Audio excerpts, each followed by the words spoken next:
বাঙালি হয়েও বাংলা বলাই কি অপরাধ? হিন্দি ভাষী দেশে বাংলা বললেই কি আটক হয়ে পড়তে হবে? এই নিয়েই প্রশ্ন ঘুরছে সাধারণের মাঝে। এবার দক্ষিণ চব্বিশ পরগনা জেলার রায়দিঘি বিধানসভার মথুরাপুর 2 নম্বর ব্লকের কৌতলার তেঁতুলতলা এলাকার রমেশ হালদার, তার ভাই সুশান্ত হালদার সংসারে অভাব অনটনের জ্বালায় বৃদ্ধ মা, স্ত্রী, সন্তান সন্ততিদের নিয়ে মোট 8 জন তারা সেখানে গিয়েছিল কাজের প্রয়োজনে।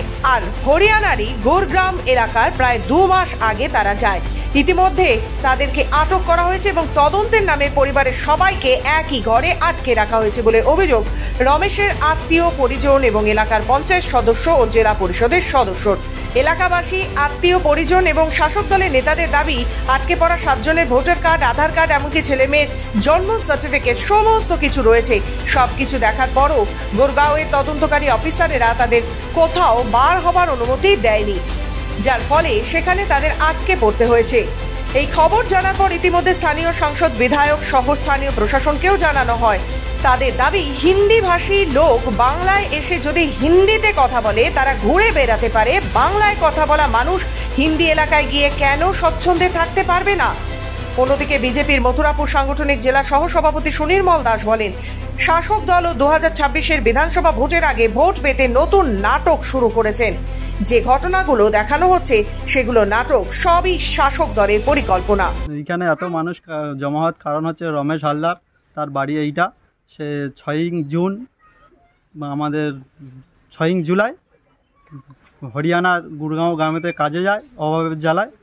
এখন আমরা এই 3-4 দিন হচ্ছে শুনতে পাচ্ছি যে তারা আটক হয়ে আছে বাংলা বলার কারণে। এইখানকার এমএলএ, জেলা পরিষদের সদস্য, ব্লক সভাপতি ও আমাদের সংসদ বাপি হালদারকে আমরা জানিয়েছি। তারা যত চেষ্টা চালাচ্ছে তাদেরকে যাতে সেইখান থেকে উদ্ধার করে বাড়ি ফিরিয়ে আনা যায়। ওয়েস্ট বেঙ্গলের যারা বাংলায় কথা বলে তাদেরকে নাকি সারা ভারতবর্ষের বিভিন্ন বিজেপি শাসিত রাজ্যে, বিশেষ করে দিল্লি, হরিয়ানা এইসব জায়গায় বাংলা ভাষায় যারা কথা বলে তাদেরকে বেছে বেছে নাকি হেনস্থা করা হয়েছে। কিন্তু বিষয়টি আদৌ তা নয়। বিষয়টি হচ্ছে আমাদের পাশের রাষ্ট্র বাংলাদেশ, সেখানকার অধিকাংশ মানুষ বাংলা ভাষায় কথা বলে। আবার আমাদের এই পশ্চিমবঙ্গ, এখানকার মানুষও বাংলা ভাষায় কথা বলে। আমাদের দুর্ভাগ্য যে এই সরকারের আমলেই এখানকার বহু মানুষ এবং বহু বেকার যুবককে বাধ্য হয়ে অন্য রাজ্যে পরিযায়ী শ্রমিক হিসেবে কাজ করতে যেতে হয়েছে। এখন যদি আমরা বাংলাদেশি অবৈধ অনুপ্রবেশকারী রোহিঙ্গাদের খুঁজে বের করতে হয়, তারাও বাংলা ভাষায় কথা বলে। ফলে তাদেরকে খুঁজে বের করার জন্য সারা ভারতবর্ষ জুড়ে এসআইআর চলছে এবং সেটা আগস্ট মাসে আমাদের পশ্চিমবঙ্গেও শুরু হবে। সেই শুরুর পূর্বে আতঙ্কিত হয়ে এই সরকার মানুষের মধ্যে বিভ্রান্তি এবং মিথ্যাচার করছে, মিথ্যা ভাষণবাজি করছে। আপনারা তো দেখছেন যে সারা ভারতবর্ষ জুড়ে বাংলার শ্রমিকরা যারাই মহারাষ্ট্র, উত্তরপ্রদেশ, হরিয়ানা যেখানেই যাচ্ছে তাদের বাংলায় কথা বলে তাদের উপর নির্মম অত্যাচার করা হচ্ছে, তাদেরকে জেলে ঢুকিয়ে দেওয়া হচ্ছে।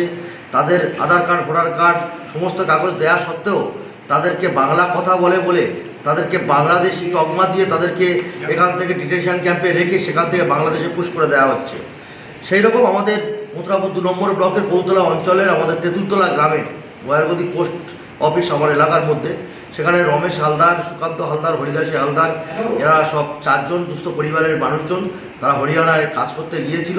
সেখানে তাদের উপরে পুলিশি জুলুম, দিল্লি থেকে পুলিশের টিম এসেছে এবং হরিয়ানার পুলিশ টিম মিলে তাদের উপরে জোরজবরদস্তি করছে। শুধু বাংলা কথা বলে তাদেরকে বলছে তোমরা বাংলাদেশি।